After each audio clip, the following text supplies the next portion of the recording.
जय हिंद दोस्तों। स्वागत है आप सभी का हमारे YouTube channel dynamic tuition classes में। और सर, जैसा कि मैंने आप लोगों को बताया था कि आज से मतलब 1 दिसंबर 1 दिसंबर 2023 हम अपने इस YouTube channel dynamic tuition classes में साइंस के लिए बैच चला रहे हैं। सर, एक रिवीजन बैच होगा। सर, कौन सा बैच होगा? एक रिवीजन बैच होगा। और वो रिवीजन बैच स्पेशली उन स्टूडेंट्स के लिए होगा जो इस समय 10th क्लास के लिए स्टडी कर रहे हैं। और जैसा कि आपको पता है कि हमारे पास कितने जैन और दिसंबर और मिड फेब अप्रोक्सीमेटली, देखिए आपके पास 2 महीने हैं। क्योंकि ऐसा है, अब देखिए ये जो टाइम चल रहा है शादियों का है, हर किसी के यहाँ पर शादी, रिश्तेदारों में यहाँ जाना, ठीक है, ऐसे होता है। तो आप अप्रोक्सीमेटली मान लीजिए आपके पास 2 महीने हैं। और इस टाइम को मैंने ध्यान में रखते हुए इस क्लास को चलाया है, जो कि सर क्या होगी, एक रिवीजन बैच होगा 10th क्लास का, स्पेशली उन स्टूडेंट्स के लिए जो सीबीएसई बोर्ड और यूपी बोर्ड से हैं, लेकिन सर इंग्लिश में स्टडी करते हैं, वो उसके लिए साइंस की क्लासेस चलाएं। और देखिए आधे बच्चों के दिमाग में ये आ रहा होगा कि हम जो पूरी साल पढ़ रहे हैं सर, वो 2 महीने में कैसे करा देंगे, या हम पूरी साल तक अभी तक इतने टाइम से 8-9 महीने से पढ़ते आए हैं, वो नहीं हो पाया, तो सर 2 महीने में कैसे कराएंगे? उसका भी हम जवाब देंगे आपको कैसे। एक और चीज देखिए, होगा क्या, ये एक वर्ड लिख रहा है रिवीजन, और जब मैंने आपने देखिए मैंने एक शॉर्ट डाली थी, और उस शॉर्ट में एक स्पेशली थंबनेल बोला था, दिया था, सर फाइनल रेस। क्या है? एक फाइनल रेस है। मतलब क्या है, अब तक आपने क्लासेस में क्या किया, कैसे पढ़े, किस स्कूल से हो, कहाँ से हो, कहाँ ट्यूशन लिया, वो मैटर नहीं करता है। ठीक है, वो अभी तक मैटर नहीं करता है आप कितने पढ़े हो, कितने नहीं पढ़े हो। बस मैटर करता है क्या, कि आप इस क्लास में कितने कंसंट्रेशन से पढ़ने वाले हो। ठीक है, कितना टाइम दोगे, बस ये है। देखिए सर, अगर मैं यहाँ पर आपको 30 मिनट्स दे रहा हूँ, तो आपको उसको 1 घंटे देना होगा। ठीक है, उसको अब देखिए, होता क्या है, जब आप ऑफलाइन पढ़ते हो या स्कूल्स में पढ़ते हो, तो दो तरह के डाउट्स होते हैं। कैसे? नंबर वन, अगर सर कोई टीचर पढ़ा रहा है, ठीक है, अगर पढ़ाते समय आपके अंदर डाउट आया, जो स्टूडेंट्स अच्छे होते हैं, ठीक है, वो तो पूछ लेते हैं। लेकिन ऐसे स्टूडेंट्स भी मैंने स्कूल्स में देखे हैं, तो पीछे बैठे रहते हैं, उन्हें कितना भी डाउट हो वो पूछते नहीं है। आधे डर के मारे, आधे इसलिए नहीं पूछते हैं सर कि उनकी बेइज्जती हो जाएगी, कि उन्हें यही समझ नहीं आया है कि हो क्या रहा है क्लासेस में। ठीक है, इसलिए इस डर को निकालने के लिए हमने ये क्लासेस चलाई है। क्यों? अगर आपको कोई भी डाउट आता है, तो सर आप कमेंट में लिख सकते हैं कि हमें ये प्रॉब्लम है। और दूसरी बात, डाउट क्यों नहीं रहेगा, अगर जहां भी डाउट आए, तो सर ये जो क्लास है, सर ये यूट्यूब पे चल रही है, तो उसको तुम बैक करके देख सकते हो। क्या? बैक करके बार बार रिपीट करके सुन सकते हो, क्योंकि एक बार ऑफलाइन में तो निकल गया तो निकल गया। अगर तुमने अगले दिन या तभी पूछ लिया तो पूछ लिया, नहीं तो कभी कभी ऐसा भी होता है, बहुत सारे टीचर्स ऐसे होते हैं, उन्हें वो अपनी पूरी कोशिश करते हैं समझाने की, लेकिन बच्चों को नहीं समझ में आता। ठीक है, वो उस तरह की मेंटेलिटी लेके बैठे हुए होते हैं स्टूडेंट्स, हमें तो समझना ही नहीं है। ठीक है, लेकिन यहाँ पर क्या होगा, कि जब तुम अगर नहीं समझ में आएगा, तो सर आप क्लास को बैक करके देख सकते हो, और जब क्लास को बैक करके देखोगे तो तुम्हारा हर डाउट क्लियर हो जाएगा। बाकी तब भी नहीं आता है और कोई टॉपिक में प्रॉब्लम्स हैं, तो आप हमें कमेंट कर देना, हम कमेंट चेक कर लेंगे और आपके नेक्स्ट क्लास में वो डाउट पूरा कर देंगे। ठीक है, देखिए सर, पहले हम स्टार्ट कराने वाले हैं केमिस्ट्री। क्या स्टार्ट कराने वाले हैं? केमिस्ट्री स्टार्ट कराने वाले हैं। केमिस्ट्री का chapter number 1, chemical reaction and equation. देखिए मैं आपको अपना तरीका बता देता हूँ कि इसको हम चलाएंगे कैसे। देखिए, पहले हमें जब सपोज कीजिए सर क्लास होगी, ठीक है, देखिए आपको भी पता है टाइम है लिमिटेड, ठीक है, कितना है, 2 मंथ्स, अप्रोक्सीमेटली 2 महीने का टाइम है। अब इस लिमिटेड टाइम में हमें सारे चैप्टर्स कराने हैं। ठीक है, तो देखिए हमारा एक तरीका रहेगा सर, हम क्या करेंगे, हम बोर्ड्स पर एज इट इज नोट्स को उतारेंगे। ठीक है, जैसे नोट्स हैं, देखिए हमने नोट्स बनाए हैं, ठीक है, स्पेशली तुम लोगों के लिए, कि हम उस नोट्स को उतारेंगे, उनको 1 बाय 1 एक्सप्लेन करेंगे। बस कंडीशन एक रहेगी कि आपको उन नोट्स का कॉपी में नोट डाउन करना है। कब? जब सर स्क्रीनशॉट ले लेना पहले, क्योंकि ऐसा होगा टाइम कम रहेगा। ठीक है, तो हम क्लास को थोड़ा फास्ट चलाएंगे। आपको बस एक काम करना है, आप स्क्रीनशॉट लेते रहें और उसको बाद में नोट डाउन कर लें नोटबुक में। किसी का भी डाउट बाद में आ रहा है, वीडियो को रिपीट करके देख लें। और वन मोर थिंग सर, आपसे हम्बल रिक्वेस्ट है, या अगर बोले ऐसा होता है, देखिए कहते हैं ना लोग अपना अपना चाहते हैं, ठीक है, लेकिन नहीं, कंपटीशन का तो जब ही पता पड़ता है जब दो लोग अगर फील्ड में उतरे, ठीक है, तभी तो पता पड़ेगा। इसका मतलब ये है, मेरा मतलब क्या है कहने का, कि आपको सबसे पहले चैनल को सब्सक्राइब करना है, और उसके बाद इसको जो बेल आइकन होता है, अरे बेल आइकन को प्रेस करना है। क्या करना है सर? बेल आइकन को प्रेस करना है। आगे सुनिए सर, देखिए पहले मेरी एक कंडीशन है, सभी फुली कंसंट्रेशन से, ठीक है, पूरा ध्यान रखते हुए एक पेन एक कॉपी लें, चाहे वो रफ कॉपी लें, ठीक है, बाद में फेर कर लें, उसी फुली कंसंट्रेशन से बैठें, ठीक है, क्योंकि इस क्लास को मैं चाहता हूँ, देखो आपने क्लास में स्कूल टाइम में कैसा भी पढ़ा हो, ऐसा देखिए हमें भी पता है स्कूल में लोग कितना पढ़ते हैं कितना नहीं पढ़ते, कुछ ही लिमिटेड स्टूडेंट्स ऐसे होते हैं जो फुली कंसंट्रेशन से पढ़ते हैं, बाकी कुछ बस अपने मजे में रहते हैं, देखिए हर किसी को पता होता है। हाँ, वन मोर थिंग, सबसे बड़ी कंडीशन एक प्रॉब्लम है क्या, देखिए ये प्रॉब्लम है कि ऑफलाइन और ऑनलाइन पढ़ाने में बहुत डिफरेंस होता है।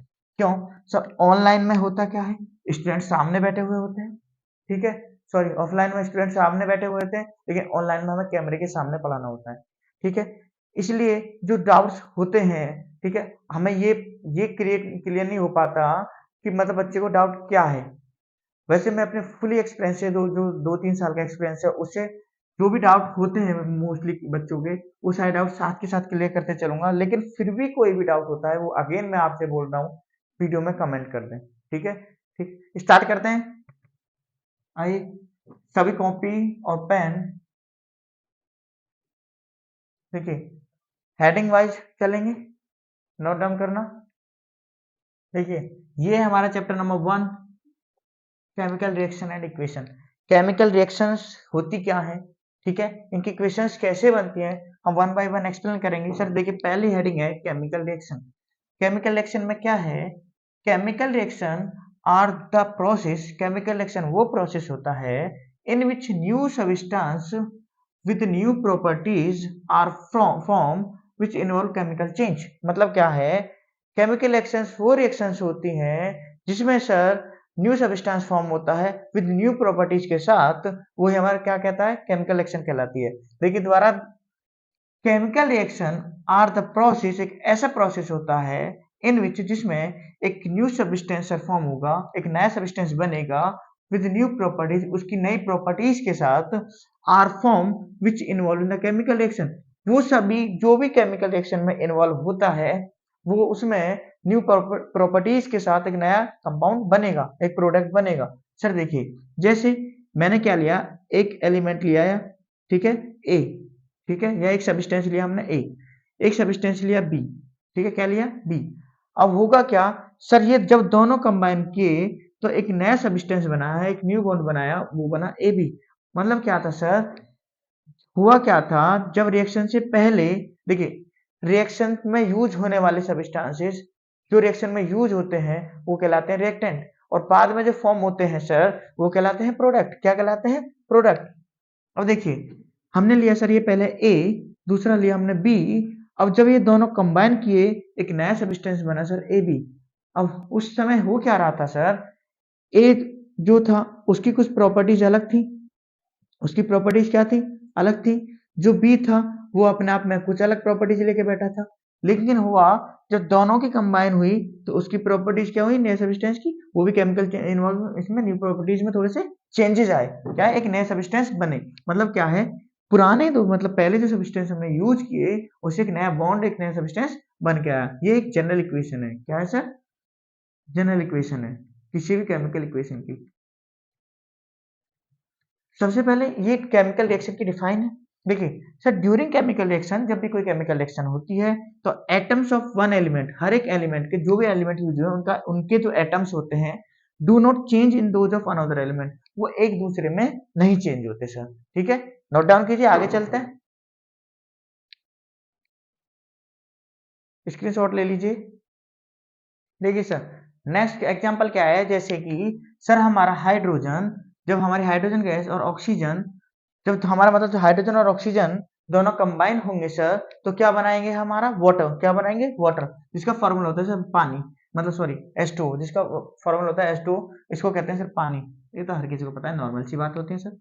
देखिए अभी मैं ऑलरेडी बता चुका था आप लोगों को रिएक्टेंट क्या होता है और प्रोडक्ट क्या होता है। देखिए द सब्सटेंस एक ऐसा substance which take part in the chemical reaction, जो भी सब्सटेंस हमारे केमिकल रिएक्शन में हिस्सा लेते हैं, भाग लेते हैं, वो कहलाते हैं रिएक्टेंट। क्या कहलाते हैं? रिएक्टेंट। जैसे अभी मैं जनरल क्वेश्चन में बताया था ए और बी ये दोनों ने हिस्सा लिया था कई एक नया प्रोडक्ट बनाने के लिए सर ए बी को, तो ये दोनों कहलाते हैं रिएक्टेंट जिसमें जिसने हिस्सा लिया था वो क्या कहलाते हैं? रिएक्टेंट। ऐसे सब्सटेंसेस जो रिएक्शन में हिस्सा लेते हैं किसी केमिकल रिएक्शन के लिए वो कहलाते हैं रिएक्टेंट। और सर प्रोडक्ट क्या होता है? The new substance produce as a result of chemical reaction. एक जब कोई न्यू सब्सटेंस फॉर्म होता है कई एक नए केमिकल रिएक्शन बनने के समय एक नए बनने जो रिएक्शन होती है एक सब्सटेंस फॉर्म होता है वो कहलाता है सर प्रोडक्ट। जैसे सर कैसे?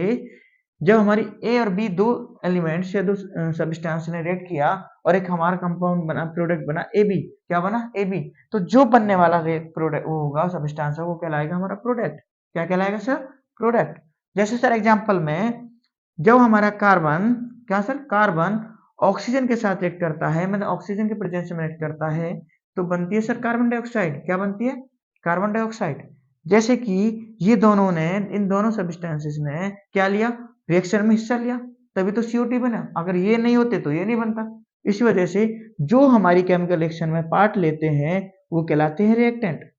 उनसे बनकर जो बनता है प्रोडक्ट सब्सटेंस बनता है कंपाउंड बनता है वो कहलाता है सर प्रोडक्ट। क्या कहलाता है? प्रोडक्ट। क्या कहलाता है? प्रोडक्ट। जैसे जनरल सी बात है सर कोई भी चीजें हैं अब देखिए तुम्हारे पास अगर मैं इसकी बात करूं सर ये डस्टर है। अब क्या था इसमें देखिए ये एक फॉर्म है ये वुड है ठीक है। तो वुड और ये जो फॉर्म है गत्ते की ये दोनों इसके लिए रिएक्टेंट है।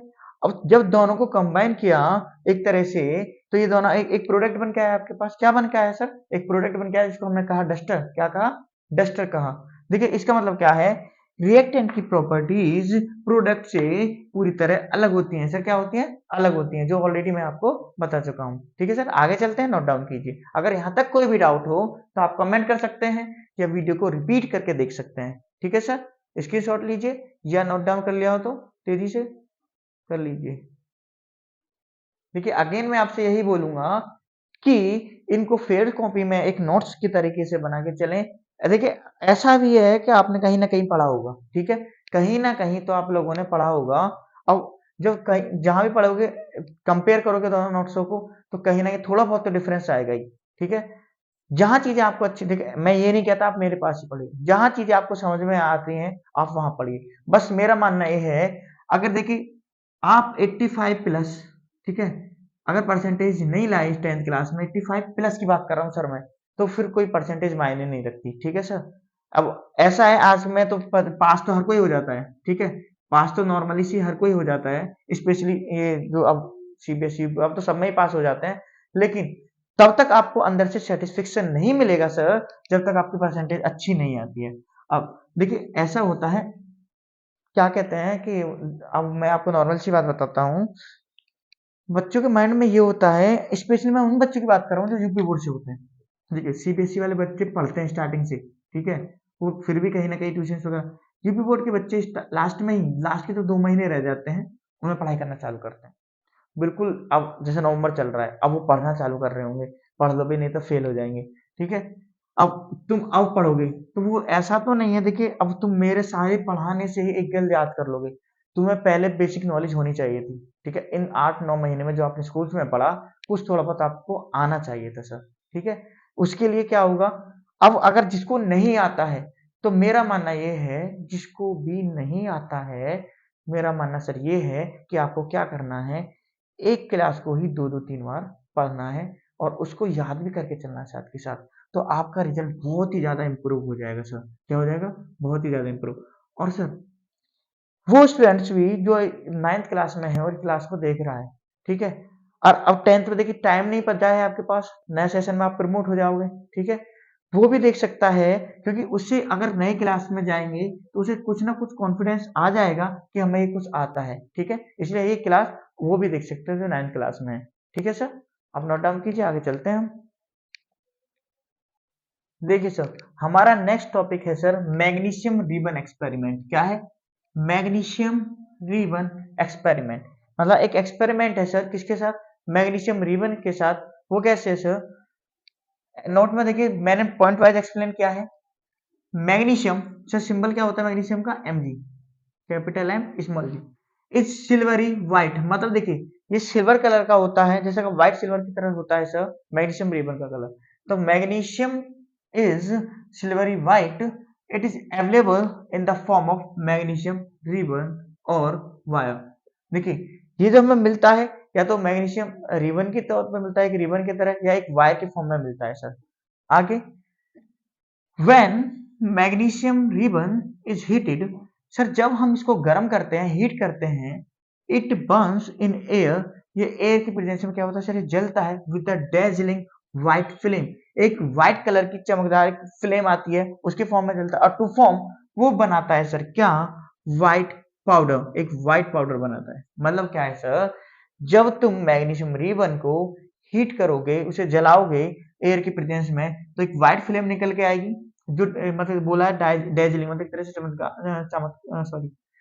चमकदार डेजलिंग व्हाइट फ्लेम निकल के आएगी, और टू फॉर्म हमें बनाएगी व्हाइट पाउडर, वही कहलाता है सर मैग्नीशियम ऑक्साइड। क्या कहलाता है? Magnesium oxide. उसे जलने के बाद जो हमारे व्हाइट पाउडर आएगा, बनेगा सर, वही होगा हमारा मैग्नीशियम ऑक्साइड। क्या होगा सर? Magnesium oxide. जैसे जब हमारा सर मैग्नीशियम, उसको हम जलाएंगे, अब देखिए कोई भी रिबन है, ठीक है, सपोज करो ये तो मैं अभी दिखाता हूँ, ये कोई पेपर की स्ट्रिप है, तो न्यूज़पेपर की, ये मैंने माना कि मैग्नीशियम रिबन है। सर जब आप इसको जलाओगे, तो मतलब ऑक्सीजन की प्रेजेंस तो होती है हमारे एटमोस्फेयर में, ठीक है, तो उस एयर के कांटेक्ट में आकर, ऑक्सीजन के कांटेक्ट में आकर, सर ये मैग्नीशियम रिबन है, ये हमारी जलने के बाद एक व्हाइट पाउडर बनाएगी। जब जलने के बाद पाउडर फॉर्म होता है, वो व्हाइट पाउडर कलर होगा सर, जो कहलाएगा सर मैग्नीशियम ऑक्साइड। क्या कहलाएगा सर? Magnesium oxide. बस ये ध्यान रखना, मैग्नीशियम रिबन जब हम एयर की प्रेजेंस में उसे जलाते हैं, हीट करते हैं, तो क्या होता है सर? वो मैग्नीशियम ऑक्साइड बनाता है। जैसे रिएक्शन है Mg plus oxygen, sir balance करने के लिए मैंने इसका हाफ Mg लिया ऑक्सीजन का, या देख तरीके से और बताता हूँ, ये बना MgO। देखिए ये आपकी Mg प्लस O2, ऑक्सीजन के प्रेजेंस में बना MgO। अब यहाँ पे 2 लगा दीजिए, और यहाँ पे ये तब भी बैलेंस है, ठीक है सर। बैलेंसिंग भी आगे बताएंगे क्या होती है सर। नोट डाउन कीजिए सारे, यहाँ तक जितने भी स्टूडेंट्स हैं नोट डाउन कीजिए, फिर आगे चलते हैं, या स्क्रीनशॉट ले लीजिए, क्योंकि वैसे आज की क्लास हम थोड़ा छोटी रखेंगे, बाकी डे बाय डे थोड़ा इंक्रीज करते रहेंगे, ठीक है सर। बस चैनल को सब्सक्राइब कर दें और शेयर, ज्यादा से ज्यादा शेयर कर दें, ठीक है। देखिए सर, आगे हमने एक क्वेश्चन लिखा है इसी टॉपिक के बेस पर।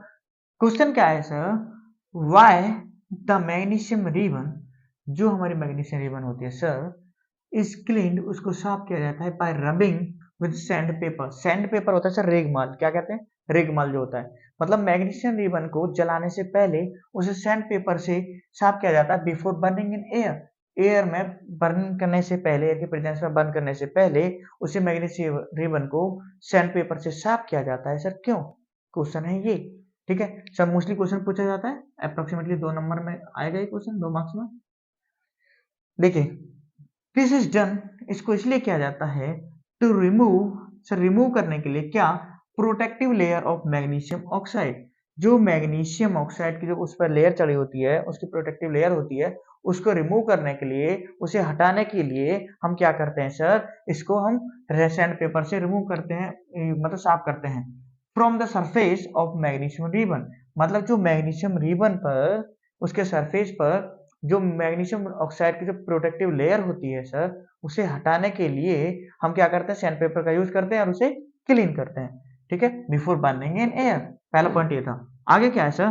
देखिए सर ड्यूरिंग बर्निंग होगा क्या, आपको जैसे मैंने अभी पहले बताया, जलने के समय एक डेजलिंग व्हाइट कलर की लाइट बाहर आएगी सर। क्या आएगी? व्हाइट कलर की लाइट बाहर आएगी, जो क्या होगी सर? वो हमारी आंखों के लिए बहुत ही ज्यादा हार्मफुल होगी, बहुत ही ज्यादा नुकसानदायक होगी, ठीक है। इसलिए हम क्या करते हैं? इसे पहले साफ कर लेते हैं। देखिए लिखा भी हुआ है, ड्यूरिंग बर्निंग, जलते समय एक dazzling of white light out, एक व्हाइट कलर की लाइट बाहर आएगी, आउट हार्म्स आवर आइज, जो क्या करेगी, विच हार्म्स, जो हमारी आंखों को इफेक्ट करेगी, नुकसान पहुंचाएगी। तो हम क्या है, magnesium ribbon should be burn by keeping it far as possible from the I.